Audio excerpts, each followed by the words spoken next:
Muy bien. Yo tampoco tenía un tiempo previsto y pues se establezca, ¿no? Es decir, sea, pues Juan me dice 40 minutos, pues 40 minutos. Si me dice 10, pues 10, 2 horas, 2 horas. El tema, pues evidentemente, pues lo he estudiado, lo conozco, ¿no? Y tengo pues, cierto margen, ¿no? En cuanto a su exposición, ¿no? Bueno, este es un libro que, como todos, evidentemente ya a una cierta edad, pues va saliendo de preocupaciones, ¿no? Y de percepciones que uno va teniendo, ¿no? Pues le va dando vueltas a los temas y, bueno, va teniendo, pues, experiencias, va viendo toda una serie de trayectorias que se van apuntando en ciertos momentos, pero que al final, en mi caso, han adecuado a esta tensión que yo trato en este libro, ¿no? Que es un poco la tensión entre las dos grandes fuerzas ordenadoras y articuladoras, reguladoras de las relaciones sociales que se construyen, que se levantan y operan en este periodo que vamos a llamar la modernidad, ¿no? ¿Y por qué le presto atención? Porque yo creo que en los últimos tiempos ha habido, bueno, los últimos tiempos, en este siglo, ¿no? Sobre todo en lo que llamamos del siglo XXI, ha habido importantes alteraciones en esa correlación. Es decir, se han dado a lo largo de la historia diferentes periodos en los cuales la correlación entre ley y contrato pues, ha tenido diferentes expresiones, ¿no? Es decir, ha habido momentos en los cuales pues, el contrato, la regulación por vía contractual de las relaciones sociales, de las relaciones económicas, pues parecía tener predominancia sobre la ley. La ley pues, ocupaba una posición marginal. Son fuerzas que tampoco siempre han sido como ahora las conocemos, ¿no? Es decir, por ejemplo, el contrato, la figura del contrato, que nosotros podríamos pensar que es una figura arraigada ya a los orígenes de la humanidad, pues no es así. En el derecho romano, el contrato tenía una función claramente bastante marginal. Es decir, la institución básica del derecho romano era la propiedad. Esto también es un tema al cual se le puede prestar atención. Es decir, los sistemas jurídicos que fortalecen lo real, la propiedad, tienden a situar en una posición marginal el contrato. Tratas de mantener un statu quo y que eso no pueda verse alterado por la voluntad de las personas. Incluso, por ejemplo, un libro clásico en el ámbito anglosajón, que se sigue estudiando, que hasta hace poco se estudiaba en las universidades inglesas y norteamericanas casi como libro de texto, el Blackstone, ¿no? Es decir, instituciones comentarios a las leyes civiles y tal, no sé el título, pues él en los modos, por ejemplo, ahí también la posición que ocupa el contrato es puramente marginal. Es decir, incluso en los modos de adquirir la propiedad y de transmitir la propiedad, el contrato aparece en el lugar número 19. Estamos hablando del siglo XVIII, ¿no? Es esa obra. Bueno, es evidente que en el siglo XIX, con el liberalismo, el contrato experimenta una gran expansión. Y hay un momento, a principios del siglo XX, cuando empiezan a plantearse pues, todas las concepciones pues, relativas pues, al Estado social, a toda una serie de preocupaciones sociales, toda una legislación de carácter social, laboral, que lógicamente el instrumento debería ser la ley en esos casos, se produjeron algunos episodios de tensión entre estas dos fuerzas, ¿no? Quizá el más agudo y el más conocido que suscitó la atención de toda una serie de pensadores en ese momento, por ejemplo Harold Lasky, en su libro sobre el liberalismo lo presta al final, ¿no? En alguna especial atención, es el enfrentamiento abierto que tuvo el presidente Roosevelt, ¿no? Franklin Delano Roosevelt, contra la Corte Suprema de los Estados Unidos. Porque la Corte Suprema de los Estados Unidos, a la altura de los años 30, anuló una serie de leyes, declaró inconstitucionales una serie de leyes que eran importantísimas en el programa legislativo del New Deal, es decir, una serie de leyes que trataban de hacer frente a los desastres que se había producido tras la gran crisis económica, ¿no? Leyes en materia laboral, en materia social, en materia, por ejemplo, de la vivienda, ¿no? De sistemas actuales, ¿no? La cuestión de los arrendatarios, ¿no? La posición de los arrendatarios, crear ahí un mínimo marco legislativo, ¿no? Para que no pudiesen producirse abusos en ese sector, ¿no? Pues bueno, todas estas leyes fueron anuladas por la Corte Suprema de los Estados Unidos. Por entender, porque entonces la Corte Suprema de los Estados Unidos aplicó una doctrina que venía aplicando desde finales del siglo XIX, que era la famosa doctrina Lochner. Es decir, Lochner es un caso de 1905 y en la cual, muy simplemente dicho, es decir, que el establecimiento de las relaciones sociales, por ejemplo, en el caso Lochner, los turnos de trabajo en una panadería y lo que cobraban los trabajadores, eso quedaba exclusivamente a la libre disposición de las partes en su relación contractual. Nada tenía que decir la ley en este punto, ni establecer unos máximos, ni unos mínimos, ni unos turnos, ni establecer que, por ejemplo, en el turno de noche debían tener unas retribuciones más altas, etc. Todo esto quedaba a la libre, exclusivamente a la libre disponibilidad de las partes. Entonces, ese fue quizá un punto crítico muy claro, que acabó pues, cuando Roosevelt incluso amenazó, claro, evidentemente no podía remover a los magistrados, pero amenazó con reformar la Corte Suprema en el sentido de nombrar magistrados suplentes, suplentes de apoyo para los magistrados que ya tenían una edad muy avanzada, ¿no? Volvió a ganar las elecciones Roosevelt, ¿no? con una mayoría ya mucho más contundente. Bueno, el caso es que la Corte Suprema... se murió algún miembro. Sí, se murió algún miembro. Sí, exacto. Y claro, hay muchas tesis, muchas explicaciones que se han dado a ese cambio de jurisprudencia. No se sabe si eso, la presión de Roosevelt tuvo algún impacto, si hubo alguna vacante. Después, el hecho de que Roosevelt ganó las elecciones y entonces tuvo un apoyo ya mucho más consistente. Pero bueno, el caso es que a partir de entonces, pues se asiste a una clara expansión del poder legislativo, ¿no? Y de las normas con rango de ley que establecen eso, pues, situaciones generales y derechos mínimos, relaciones garantizadas por la ley con carácter general y eso es lo que ese modelo, ¿no? De desarrollo legislativo, de derechos sociales, de prestaciones sociales, es lo que empieza a caracterizar allí en Estados Unidos la política del New Deal que emprendió Roosevelt, y en Europa es lo que también caracteriza marcadamente al Estado social. Es decir, el gran instrumento de realización del Estado social es la ley. No, creo yo, desde luego, la administración. Muchas veces se asocia y se dice, bueno, el Estado social, esto es la administración prestacional, un nuevo modelo de administración. No.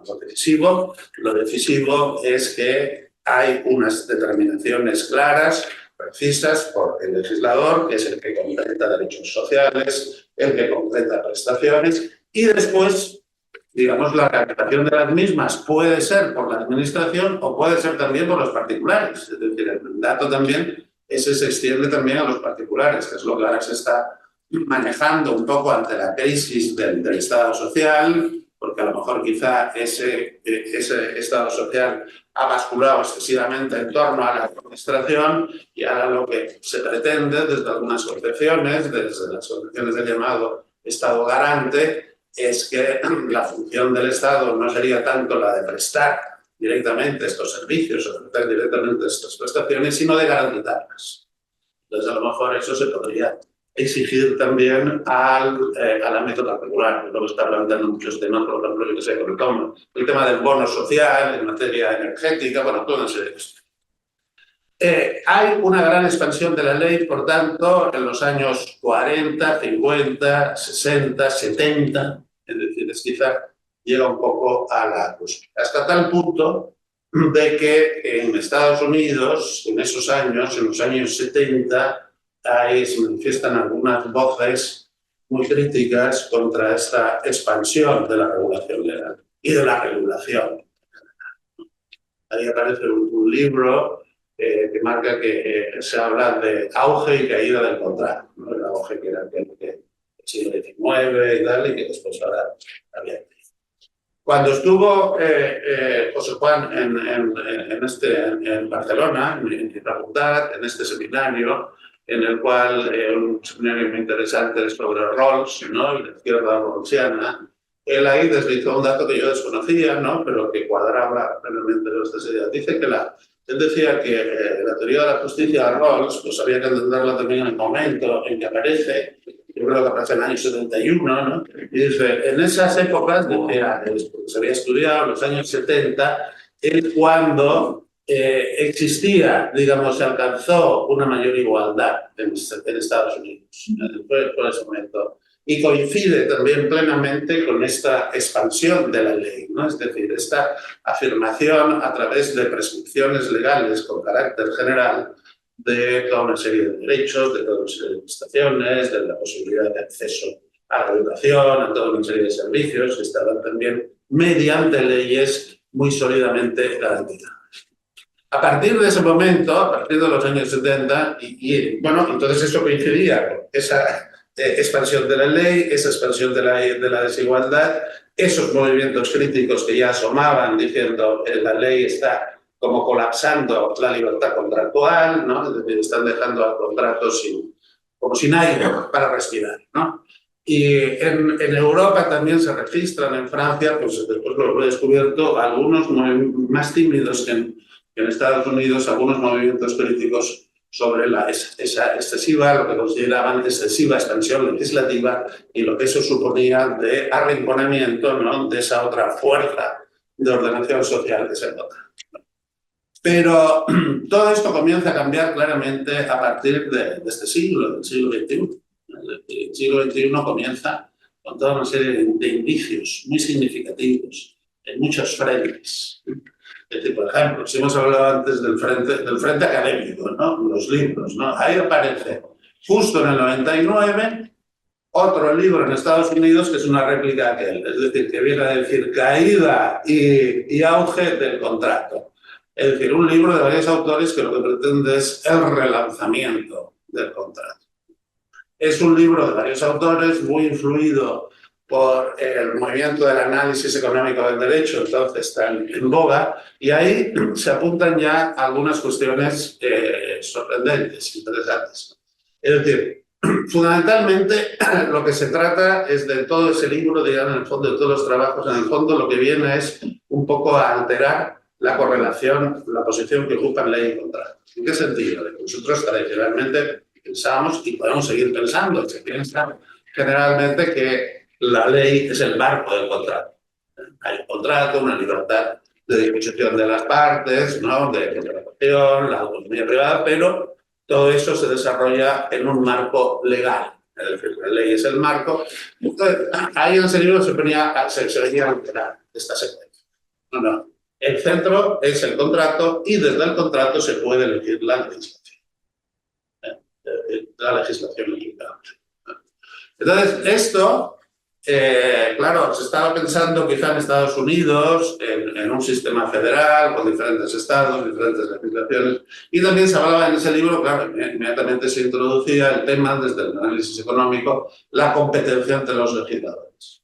Ya prácticamente se apuntaba casi a un mercado legislativo.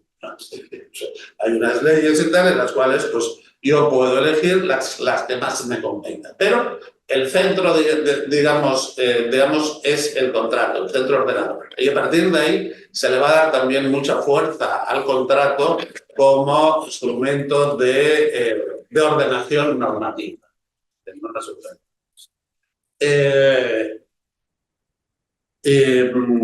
Bueno, entonces eso se apunta en el año 1999 y parece que en Europa ese libro se haya leído, aunque tuvo mucha difusión, sí que tuvo mucha en Estados Unidos, porque al poco tiempo nos encontramos con el beneplácito del Tribunal de Justicia de la Unión Europea con situaciones y contratos laborales en los cuales las partes, obviamente la parte más fuerte, en este caso la empresa, pues puede elegir perfectamente la legislación aplicable.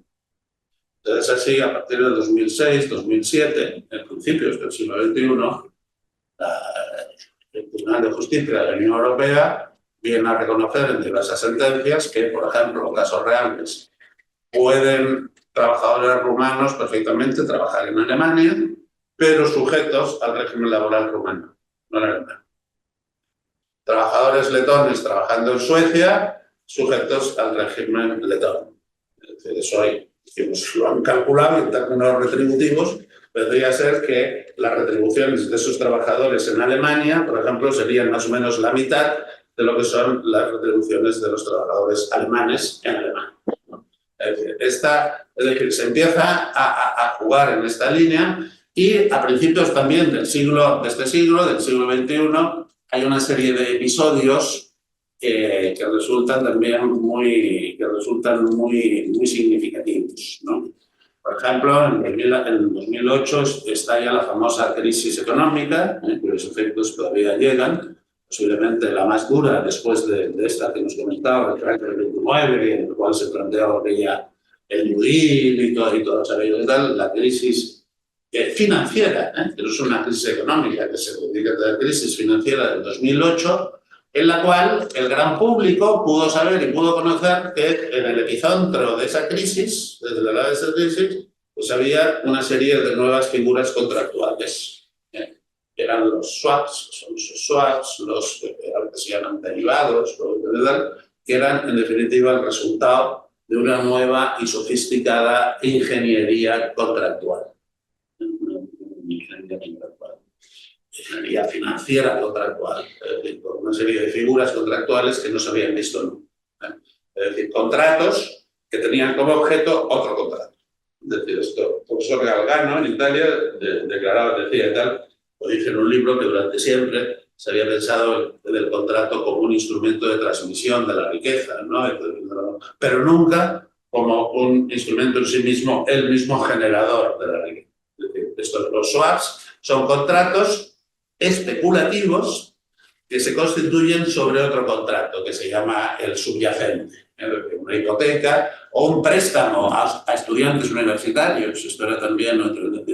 Ese préstamo o esa hipoteca, bueno, planteaban una serie de riesgos, ¿no? como muchos contratos, y entonces el swap o el derivado o el estructurado, no es más que un contrato que se constituye sobre ese subyacente.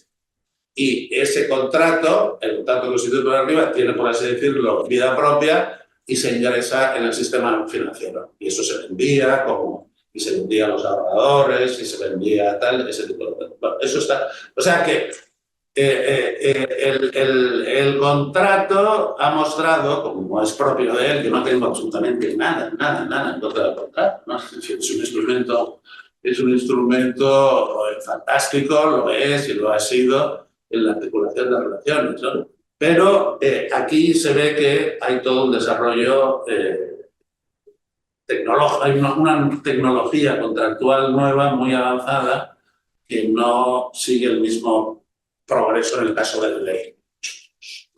Otro tema, evidentemente, son las transformaciones tecnológicas.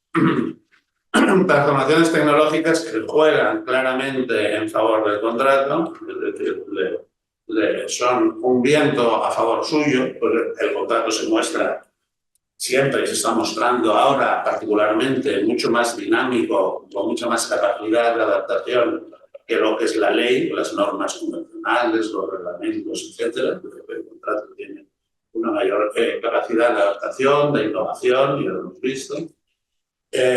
Bueno, y eso ha hecho que en pocos años, vamos en este siglo, sea muy visible, por ejemplo, que las grandes empresas, ha cambiado la estructura del poder económico. Las grandes empresas actualmente, los grandes poderes económicos, si ponemos en un ranking de las 10 empresas más importantes, la gran mayoría de ellas, Uber, Amazon, no tienen nada. Uber no tiene ni un coche, ni un taxi, ni un chofer, nada. Amazon no edita ningún libro, ni produce nada, ¿no? Airbnb no tiene ningún apartamento, nada, ni tiene personal. ¿No? O sea, las empresas dicen, ¿cuál es el personal? Bueno, personal de 4 o 5 directivos, pero después, digamos, estos que llevan el Uber Eats, los que llevan todo eso no tiene personal suyo integrado en la empresa, no tienen medios, no tienen apartamentos, no tienen coches, no tienen nada. ¿Qué es lo que tienen? Una plataforma en la cual canalizan un flujo contractual que puede desenvolverse en un tiempo real, o sea, de manera instantánea, a todo lo largo y ancho del planeta. Es decir, que permite que hoy pues, una persona de Shanghái pues, pueda alquilar un apartamento aquí en la ciudad de esto, solamente con darle prácticamente, ¿no? Es decir, que se ha mostrado. Entonces, claro, quedan, por ejemplo, si mirásemos ahora las 10 grandes empresas de los rankings, quedaría alguna, Aramco, que es una empresa de la familia saudí, que lo que tiene que son pozos de petróleo. Es decir, eso es la riqueza de antaño, la riqueza del siglo XIX y del siglo XX. Pero la riqueza del siglo XXI va por otra vía, es decir, y la economía. Entonces, uno de esos ejes es, evidentemente, el eje contractual, ¿no? Entonces, más cosas de principios de siglo. En el año 2013, el Consejo de Estado francés, que es una figura jurisdiccional, pero que tiene cada año elabora un informe sobre temas importantes, ¿no? Temas jurídicos importantes. El año 2013 lo dedicó al contrato como productor de normas. Entonces, ahí dejaba muy claro que hoy en día, digamos, ese era uno de los fenómenos más importantes de las últimas décadas. Es decir, que gran parte de las normas que rigen, no ya relaciones singulares, sino normas que rigen las relaciones entre los particulares, las empresas, a nivel nacional, internacional, supranacional, son normas que tienen un origen contractual. Es decir, que se deben a un acuerdo de voluntades entre personas, grupos, etc. El contrato como productor de normas. Sobre esto, sobre el contrato como productor de normas, significativamente, solo se habían pronunciado antes, en el siglo XX, 2 juristas, es decir, se había pasado por encima a los ciclistas y tal, 2 juristas bien conocidos por los otros y tal.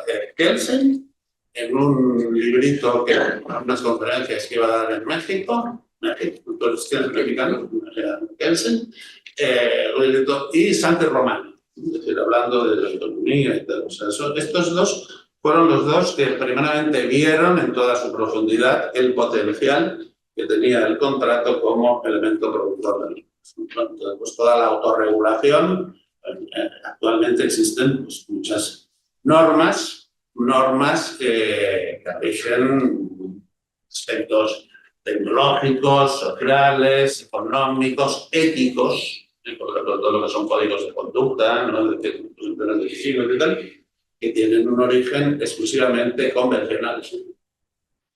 Vamos a ver, durante la pandemia, que es algo que hemos hablado antes, ¿no? El tema de la pandemia, se decidía sobre la vida de las personas, es decir, se han debido adoptar miles y miles de decisiones que entrañaban, es decir, pues tú te mueres o tú no te mueres, es decir, cuando en los hospitales y con el acceso a los respiradores y tal, en función de la aplicación de protocolos.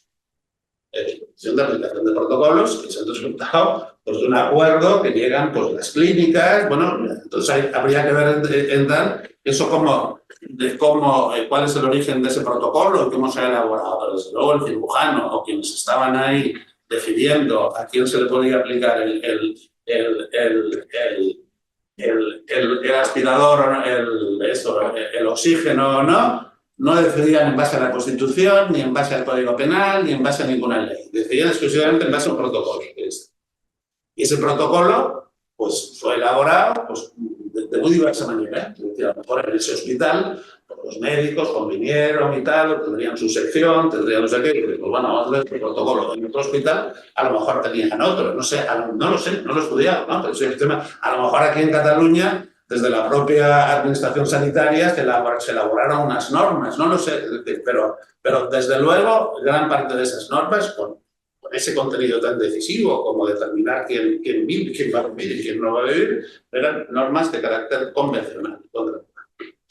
Bueno, y entonces aquí... Sí, convencional, es decir, que son... Eran normas de origen convencional. O sea, estos protocolos los hacen los médicos. No eran normas legales. O sea, no eran normas que vienen de la aplicación de una ley a lo mejor... Eso lo ves como negativo. Un reglamento. No lo veo como negativo, lo veo como una realidad. Es como esto que está aquí y que nosotros pensamos y seguimos, y la gente mucho de derecho administrativo y de derecho constitucional sigue ahí, seguimos en nuestro autismo, ¿no? De pensar de que las normas que regulan nuestras relaciones, pues eso, son la ley, la Constitución, la ley, los reglamentos en aplicación de la ley, ¿no? Es decir, cuando hoy en día muchas normas regulan muchos aspectos, digamos, incluso ¿no? Es decir, el de aspectos de este tipo, de tipo ético, de tipo tecnológico, es decir, son normas que tienen un origen convencional, es decir, es un acuerdo entre partes, bueno, entre expertos, entre médicos, asociaciones de médicos, clínicas, es decir, hay toda una gran diversidad, ¿no?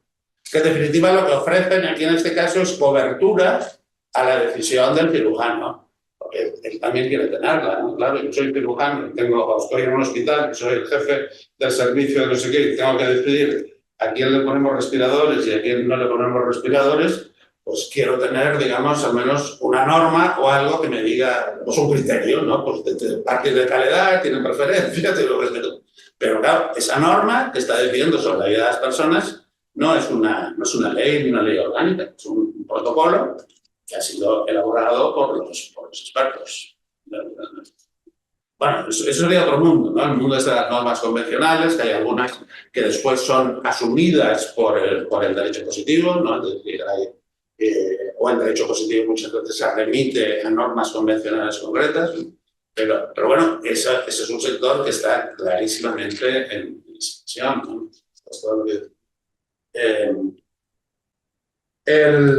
Bueno, entonces aquí estamos empezando a ver el tema un poco que a mí más me preocupa, ¿no? Es decir, que no es tanto una relación, no es tanto que estemos ante una nueva correlación entre ley y contrato, con una mayor potencia del contrato esta vez, sino de que ahora es algo sustancialmente distinto. Es decir, estamos ante un movimiento, por así decirlo, agresivo del contrato que se está adentrando en espacios que en principio tendrían que estar reservados al legislador, a la ley. O sea, nuestro sistema, según nuestras categorías, nuestros sistemas, lo que hemos estudiado, lo que generalmente se viene enseñando y, por supuesto, lo que establece la Constitución y lo que establecen las normas fundantes de todo el sistema en el que nos movemos, con el que queremos seguir instalados desde hace 2 siglos, ¿no? Entonces, ¿qué es lo que se produce? Bueno, pues que, por ejemplo, en el ámbito normativo, el poder legislativo del Estado es un poder que en muchos aspectos empieza a ser residual. Es decir, que podemos encontrarnos cada vez más frecuentemente incluso con leyes vacías. Es decir, hoy, sobre todo en sectores de especial complejidad, es decir, son leyes, muchas leyes hoy en día lo que designan es un procedimiento y unos órganos competentes. Es decir, después las cuestiones de fondo, muchas veces, antes hablaba José Juan del tema del riesgo, ¿no? Que yo tuve la ocasión de conocer el Mónico, el IPEC, y tuve la ocasión de tratarlo. Tenemos ahí lo que es la gran determinación desde el punto de vista jurídico y normativo es el riesgo permitido. Es decir, cuál es el riesgo que una sociedad permite, ¿no? Es decir, pues esa respuesta concreta en la práctica no la están dando las normas legales, sino que las están dando muchas veces normas técnicas o normas de carácter convencional. ¿Puedes explicar por esto del riesgo permitido? Bueno, no, eso es la idea de la sociedad del riesgo. Pues, en sí es muy sencillo, vamos, según las categorías de Ulrich Beck y en mí. Es decir, vivimos en una sociedad que no está, como antaño, expuesta tanto a los peligros naturales, a los momentos episódicos, como a los riesgos que nosotros mismos creamos, ¿no? Básicamente con nuestro aparato tecnológico, ¿no? Entonces, eso, muchos sectores, ¿no? Por ejemplo, imaginemos el sector alimentario, ¿no? Es decir, la alimentación hasta los tiempos de mis abuelos o vuestros bisabuelos estaba expuesta a los peligros naturales, si llueve, si no llueve, si hay sequía, si no hay sequía. Bueno, Juan, que es hombre de campo, ¿no? Y yo también, la parte de mis abuelos y tal, y todo. Y entonces, ¿por qué? Porque era una alimentación fiada exclusivamente a la naturaleza. Es decir, nos daba de comer la naturaleza.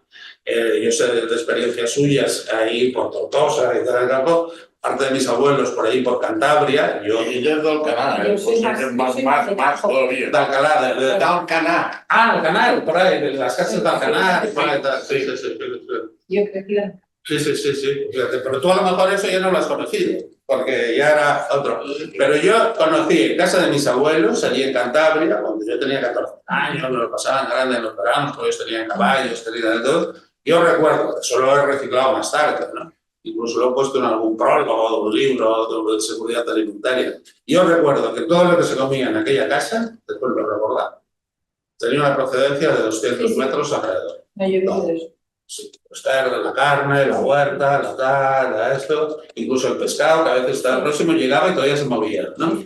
Lo único que llegaba era el vino, ¿no? Y por supuesto hay una botellas de plástico, que no había vino, con la cual se volvía a llenar de vino en la bodega y todo esto, pero hoy en día no nos da de comer la naturaleza. Es decir, hoy en día se ha calculado que lo que nosotros comemos aquí en la cafetería de la Pompeu, en este restaurante, en cualquier sitio, la media de distancia son 3.000 kilómetros. O sea, si cogemos el pan que comemos, la harina a lo mejor viene de Ucrania, de antes. El pescado viene de Sudáfrica, el otro de todo esto. Entonces, eso se ha calculado y hoy en día estamos a 3.000 kilómetros, la media de lo que tenemos en la mesa. Pues ahora se habla de la comida de proximidad, claro, todo esto solo es posible si hay una tecnología detrás. Claro. Este es el gran cambio. Es decir, que a nosotros no nos da de comer hoy en día la naturaleza, no estamos expuestos a los peligros naturales. ¿Qué nos da de comer? Una industria, la industria alimentaria, una tecnología. La tecnología que hace que nosotros tengamos, ¿no? Yo no sé tus padres, pero mis abuelos, o todos, ¿no? Cuando había tomates era la época de tomates y punto, y todo el mundo lo sabía. Y cuando había la época de las judías y tal, y los espárragos y tal. Ahora, hoy en día, cualquier persona, los chavales no saben, no se tienen ni idea de cuál es la época de una cosa y de la otra. Algunos. Entonces, Claro que lo sé. Sí, pero sí, Claro que lo pero sé. muchísima gente no lo sabe. No, la mayoría no lo sabe. Claro, porque tienes en el supermercado, abajo, a cualquier hora, día y noche, cualquier que quieras, lo que quieras. Entonces, ¿quién lo mantiene eso? Pues una industria, una tecnología, la industria alimentaria. Entonces, claro, al derecho eso tiene una consecuencia muy importante, que es que todo lo que es natural está fuera del derecho, todo lo que es industrial es resultado de una decisiones humanas, ¿no? Entonces hay toda una regulación muy intensa sobre todo el tema de la seguridad alimentaria. Entonces, eso, pues decidir si a un alimento se le incorpora un aditivo o no, si se admiten patatas que son resultado de mutaciones genéticas, sí o no, es decir, con los riesgos que eso comporta, eso es una decisión que acaba en lo que se da a llamar el riesgo permitido. Es un concepto con el cual se manejan mucho hoy en día muchos juristas, sobre todo y mucho en el derecho penal. Eso, es decir, es el riesgo que te está permitido correr.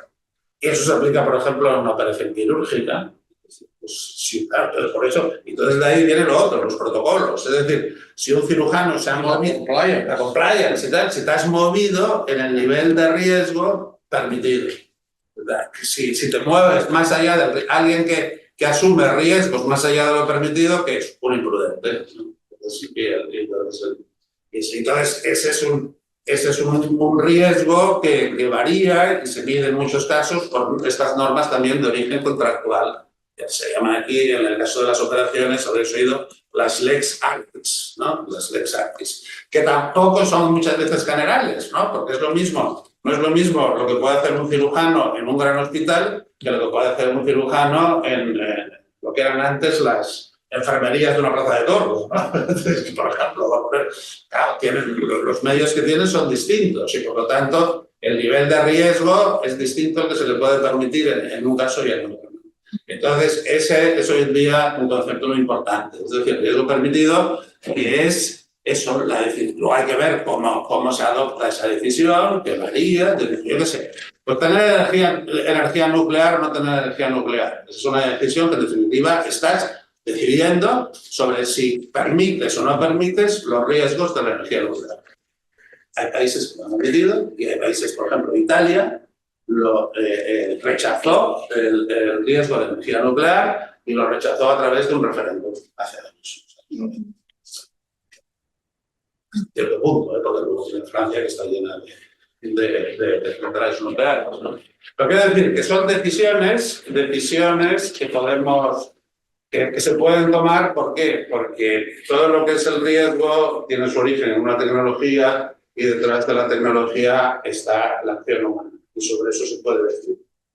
Y luego está la otra fase, de una vez decidido un riesgo, está su gestión y el tema de las responsabilidades, ¿no? Pero, por ejemplo, en Valencia, lo que ha pasado, entonces, esa teoría se ha extendido a otros frentes. Por ejemplo, en Valencia no ha habido decisión sobre riesgos permitidos, es un fenómeno natural.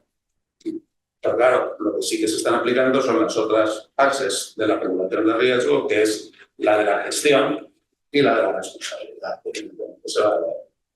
Pues tú, un riesgo de este tipo, evidentemente no lo decides, nadie quiere ni decide que llueva tanto y tal, está fuera de nuestra capacidad de decisión, pero sí que está en nuestras manos lo que es la gestión, que incluye también muchas actuaciones preventivas, ¿no? Entonces, ¿no?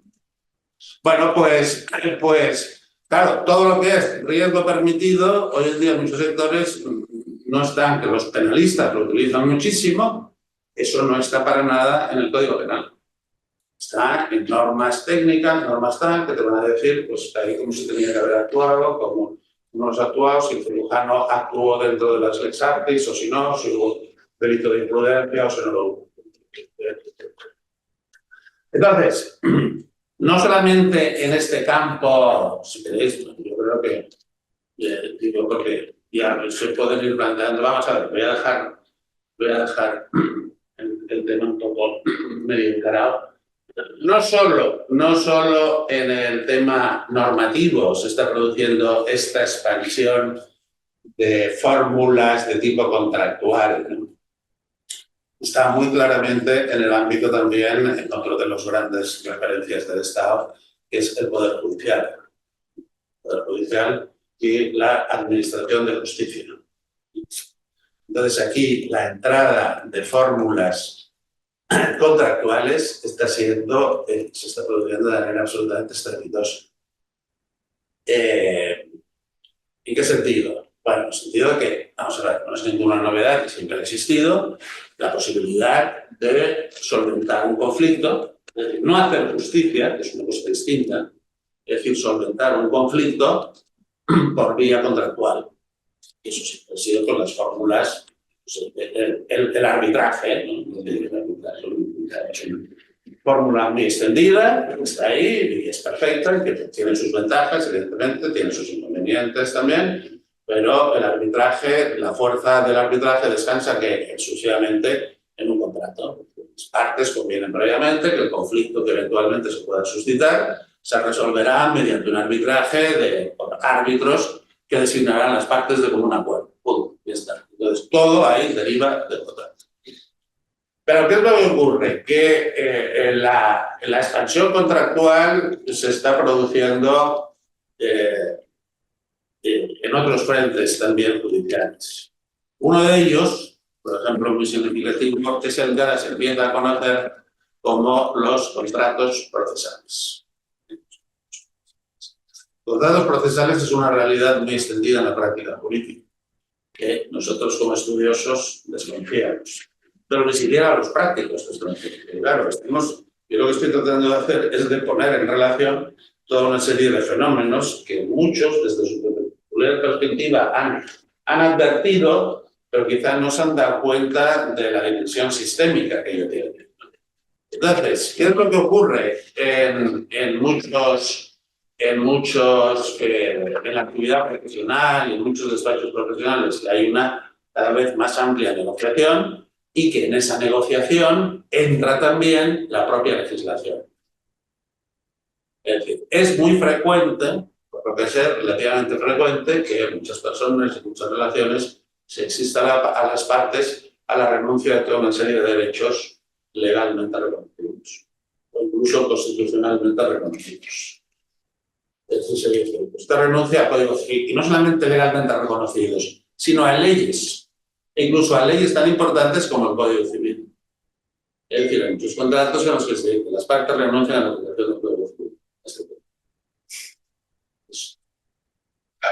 Sí, Sí. No. Uno de las partes imperativas del Código Eso es una práctica, sí. Renuncian al Código Civil. No, o dicen, por ejemplo, el tema de la responsabilidad y tal, esto es en realidad por esto del Código Civil.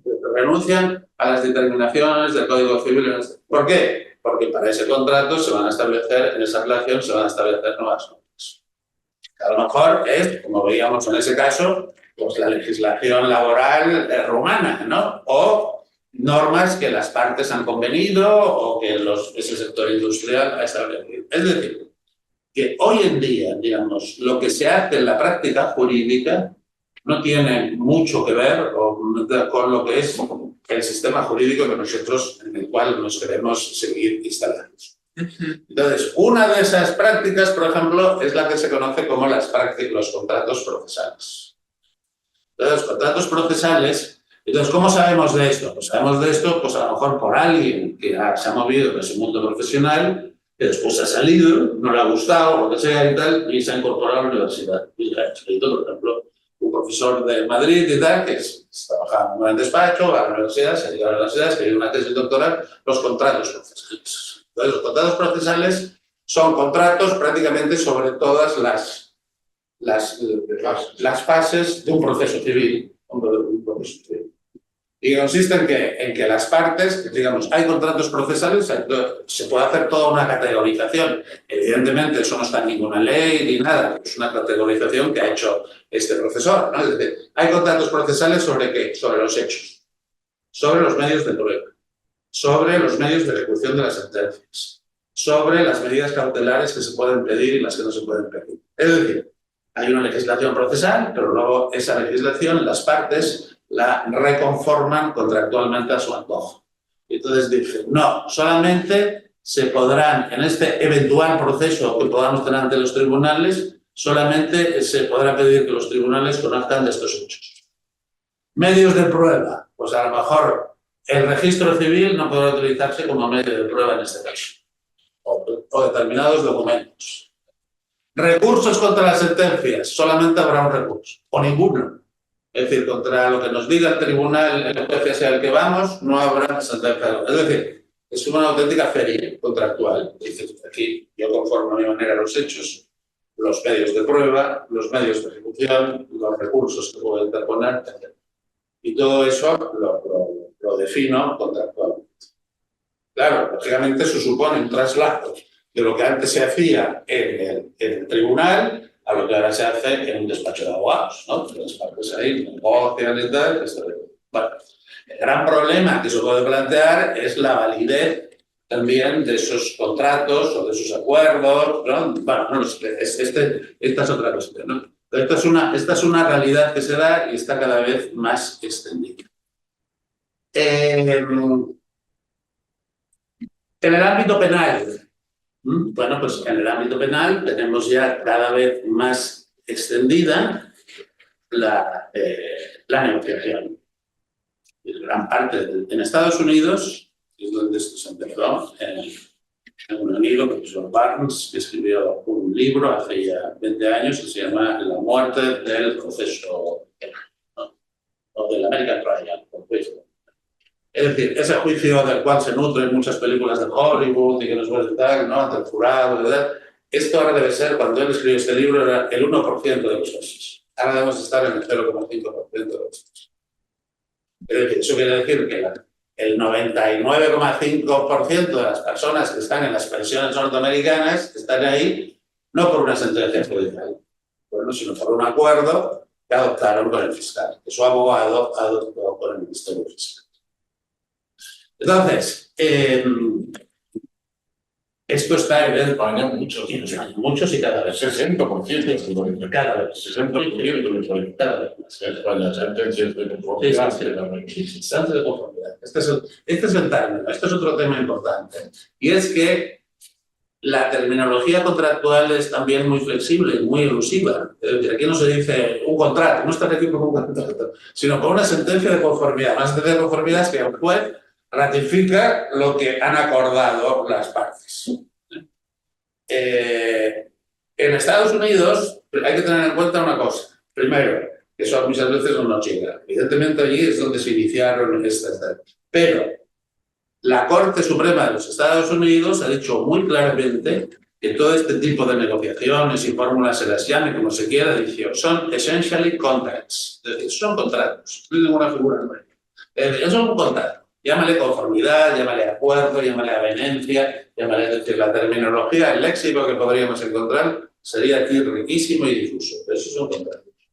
Segundo lugar, el mundo académico norteamericano es mayoritariamente crítico con todo este sistema. Es decir, muchas veces se piensa, no, ahí está de acuerdo. Es decir, en tercer lugar, ¿quién está de acuerdo con estas prácticas? Bueno, son prácticas que aquí, claro, es que es muy difícil levantar la crítica contra estas, porque son prácticas que en principio convienen a todas las partes que intervienen en un proceso.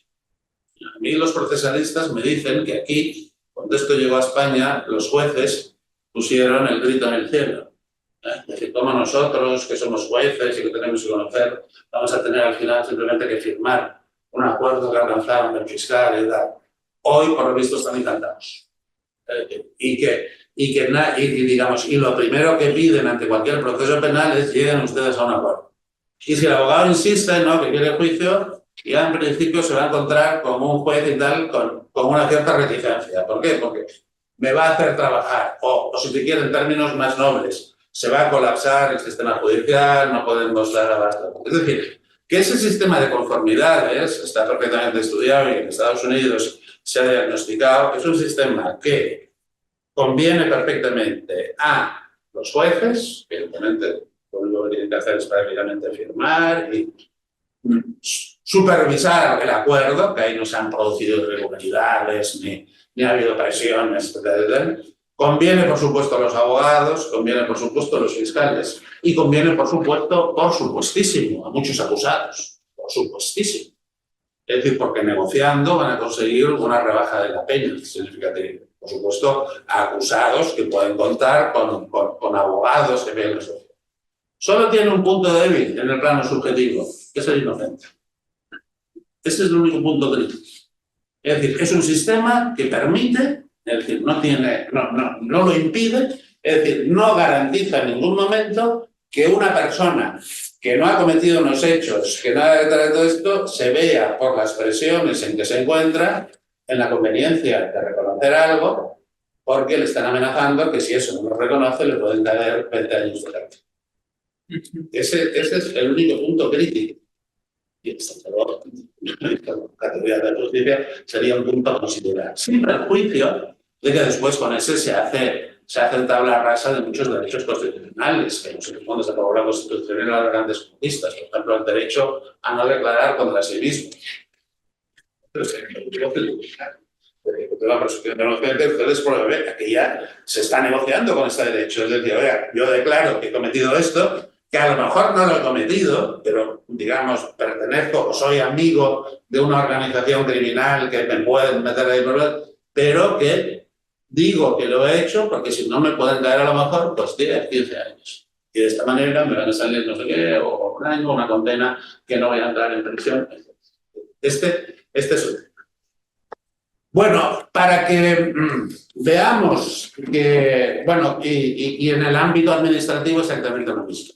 Es decir, cada vez es mayor la tendencia a lo que se conoce como una administración, lo que podría llamar una administración negociadora. Es decir, ya no es la administración que nos hablaba García de Tarría, de Alejandro Nieto, ¿no?, del principio de legalidad, una administración que ejecuta la ley, marcada por la ley, que es la expresión de la voluntad democrática, ¿no? Es una administración que negocia. Toda una serie de movimientos que están apareciendo ahora, que los habréis oído, los whistleblowers, ¿no? Los delatores, etcétera. Claro, eso es evidentemente tendrá sus ventajas, tendrá lo que sea, pero es abrir un margen a la negociación. El delator va a delatar a cambio de algo, es decir, es abrir una negociación. Negociaciones que ya existen claramente en el ámbito fiscal, ¿no? Tributario, ¿no? Es decir, el margen negociador ahí es muy decir, y que lógicamente opera siempre en favor de aquellos que más defraudan, ¿no? Es decir, y porque como la cantidad que la reclaman es tal, pues a lo mejor Hacienda dice, bueno, pues si yo siempre de 20 millones, ¿no? Pues rasco 10, pues ya con eso ya está bien, ¿no? Es decir, y esa es una tendencia. Hay también un movimiento fuerte, evidentemente, por parte de colegas míos, lógicamente, muchos y tal, en favor del arbitraje administrativo. Como no, eso quedará. El arbitraje administrativo, del cual, evidentemente, ellos esperan ser árbitros. Y claro, es decir, eso es, evidentemente, oportunidades profesionales, ¿no? Y muchos administrativistas. Yo he tenido la suerte de participar en algún arbitraje administrativo, ¿no? Y suerte en el sentido de que sea a veces los honorarios, una cosa excepcional, ¿no? Pero claro, muchos colegas míos administrativistas lo ven esto de nosotros también queremos, ¿no?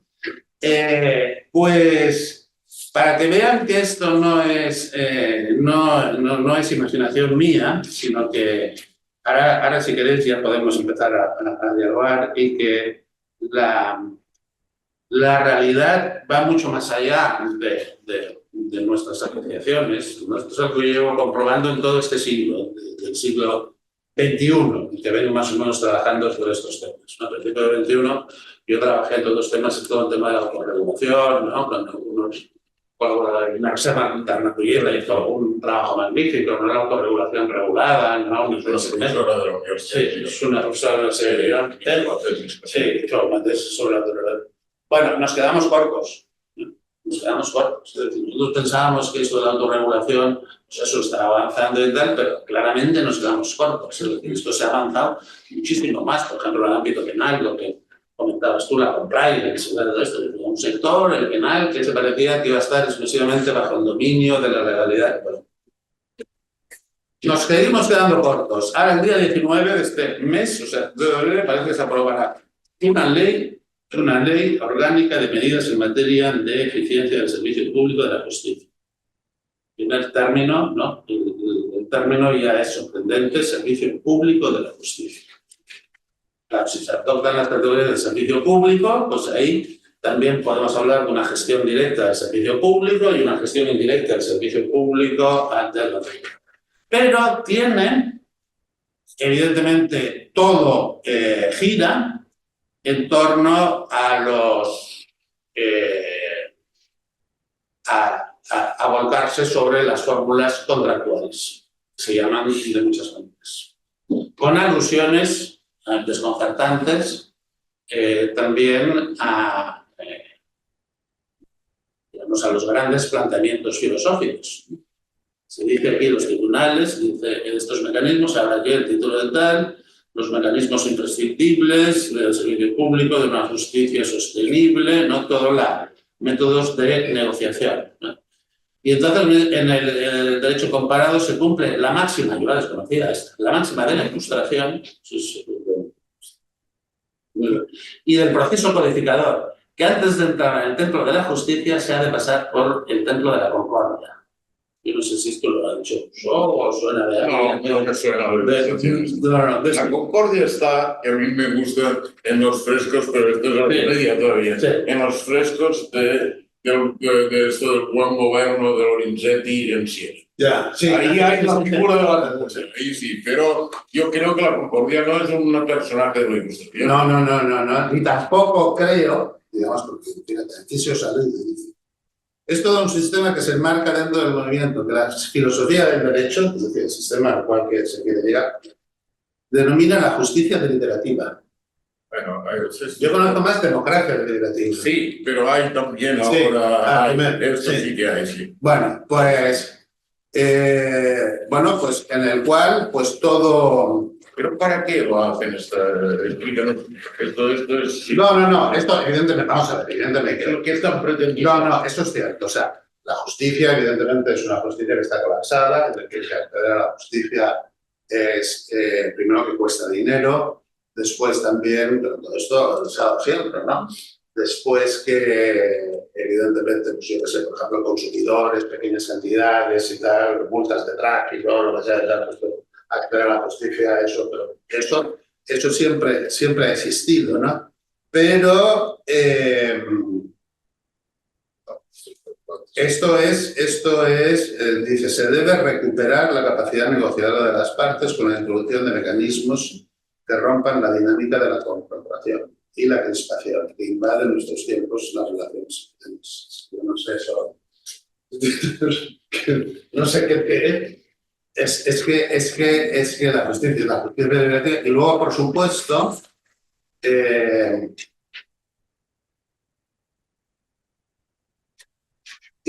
supuesto, hace un guiño a la asistencia de todas las partes cuando acudan a uno de los medios de circunstancias. Hace un guiño, es que no podrán ser sometidos a las posibilidades profesionales que esto abre. Es decir, ¿por qué? Porque aquí se está pensando en un tercero neutral, se está pensando, es decir, yo trabajo aquí con los abogados. El tema de la función del abogado, cada cual será, no, si eso lo dice claramente, deben pertenecer al sector público, se espera una pluralización de las mismas, medios de igual diversidad, no pueden ser sometidos.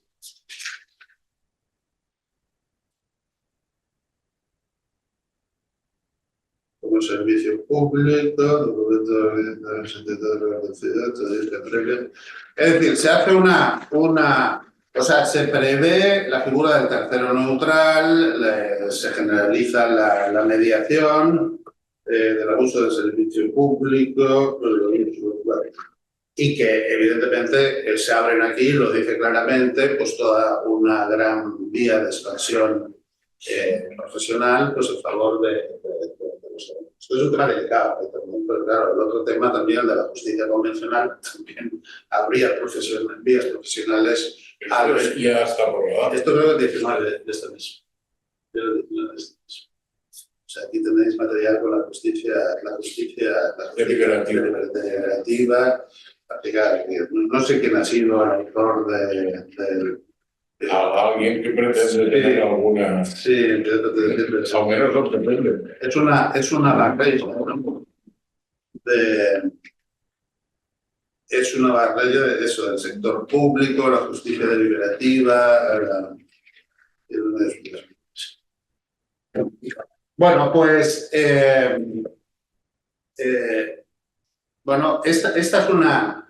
Vamos a ver, si nos vamos ahora a las causas de esta expansión contractual, pues hay varias, ¿no?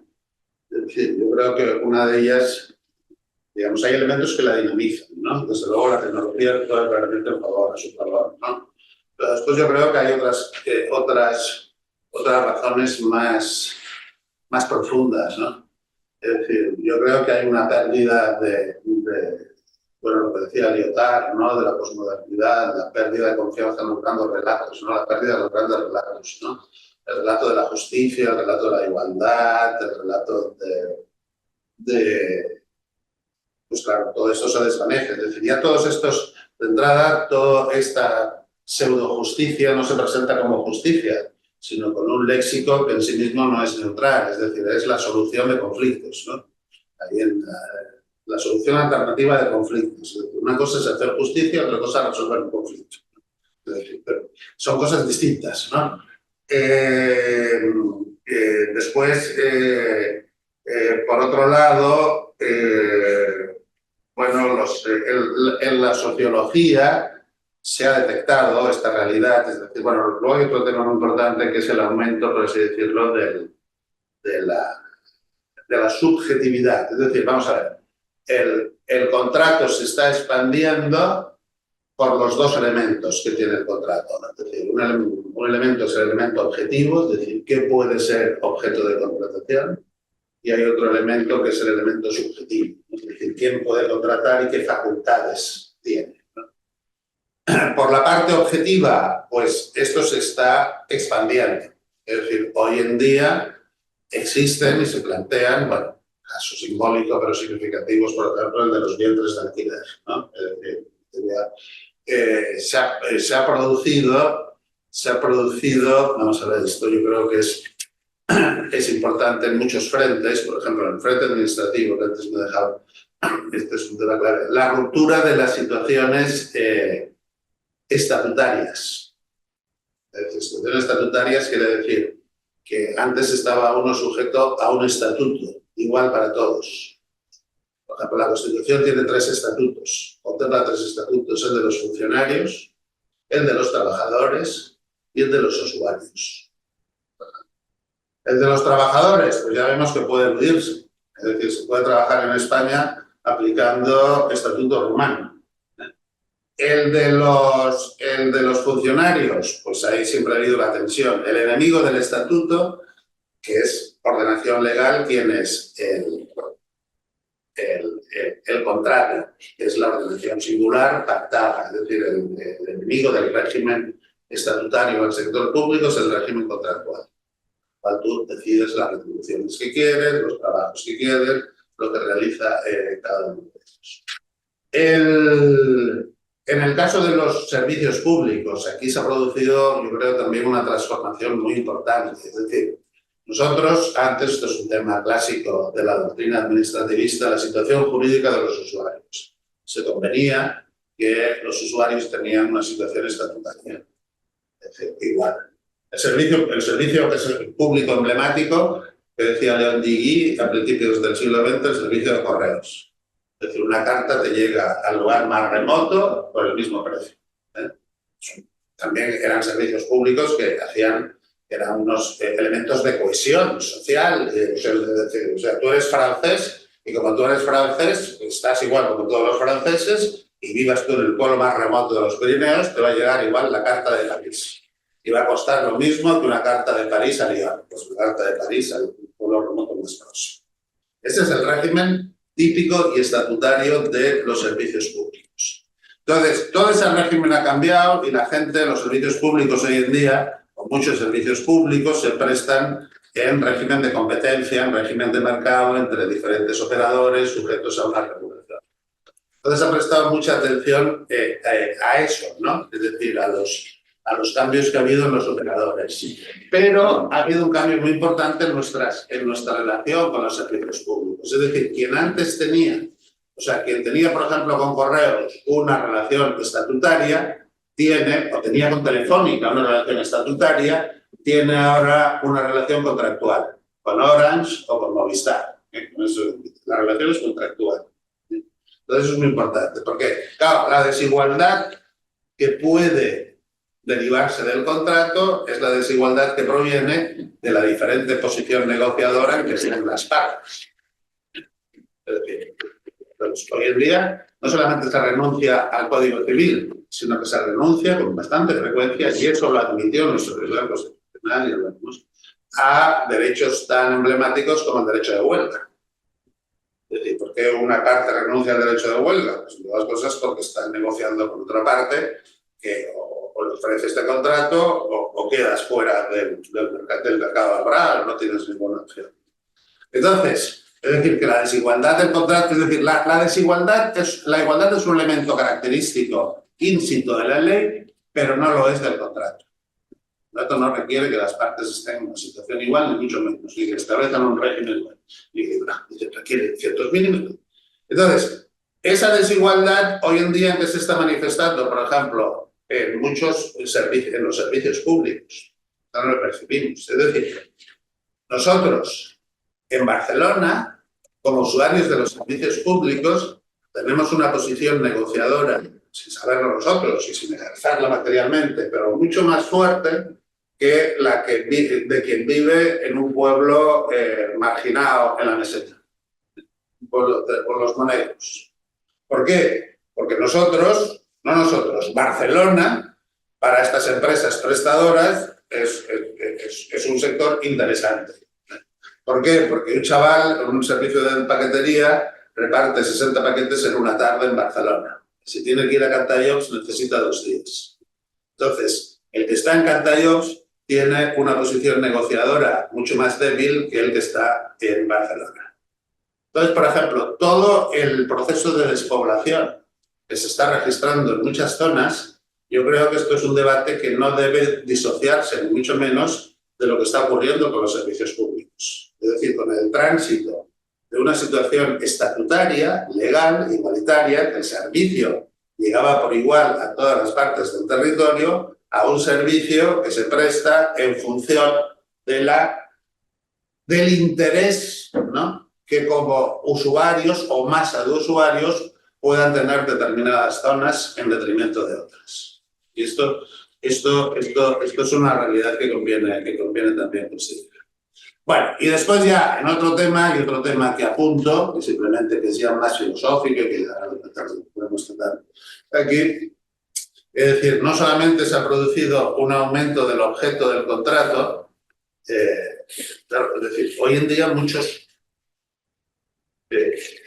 sectores, muchas actividades que antes eran públicas, se están de alguna forma rebañando, se están desvinculando por ejemplo, ese proceso desvinculador que se dio en el liberalismo del 19, que se llamaba así la desvinculación. Es decir, que lo que hacía era que ciertos bienes que antes estaban vinculados en torno a mayorazgos, ¿no?, en torno a propiedades comunales, en torno a la iglesia, ¿no?, todas estas grandes propiedades, todo eso se desvinculó, ¿no?, se detrajo de ahí, entonces se sacó de esa vinculación y entonces todo lo que se saca de ahí, ¿dónde llega? Al mercado, se entregó al mercado, ¿no? Hoy en día también se está arañando todavía, ¿no? Por ejemplo, en Estados Unidos esa desvinculación se llama el unbundling, que quiere decir eso, desvinculación, y que se dio, por ejemplo, mucho en todo el tema de los servicios públicos. Por ejemplo, la electricidad, la electricidad tiene que ser todo un monopolio y tal, como es en Francia, ¿no? Tiene que ser el Estado, una empresa estatal, Electricité de France, la que lo lleve todo, no. De ahí podemos detraer muchos sectores, muchos segmentos que pueden ir al mercado. Es decir, entonces vienen a decir, no, de la electricidad hay un tema que no se puede tocar, que tiene que ser público porque es común, que es la red. Pero luego, todo lo demás, digamos, todo lo que es generación de energía, al principio, y todo lo que es distribución de energía al final, eso lo podemos desvincular. Es decir, quitarlo de ese dentro y entonces entregarlo al mercado. Entonces, ese proceso de desvinculación, y eso es un tema que dejo aquí planteado porque ya entra en cuestiones filosóficas, se está llevando a otros frentes, ¿no? Y alguna institución, por ejemplo, lo que hay, digamos, hoy en día una fuerte afirmación, digamos, de la subjetividad, es decir, de la ruptura de las situaciones estatutarias, ¿no?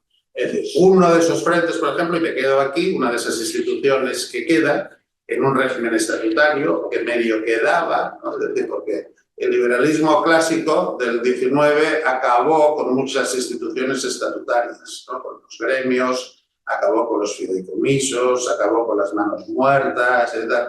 Solo respetó una institución estatutaria socialmente arraigada, que fue la familia. Entonces, hoy en día también, aquí en la familia, se están produciendo esos movimientos y están aumentando exponencialmente los contratos intrafamiliares. Es decir, que la relación entre personas que en una familia antes se articulaba en torno a un régimen estatutario, se está articulando cada vez más en relaciones de tipo contractual. Bueno, yo lo dejo aquí, José Juan, porque yo creo que me he ligado y lo que refiero es que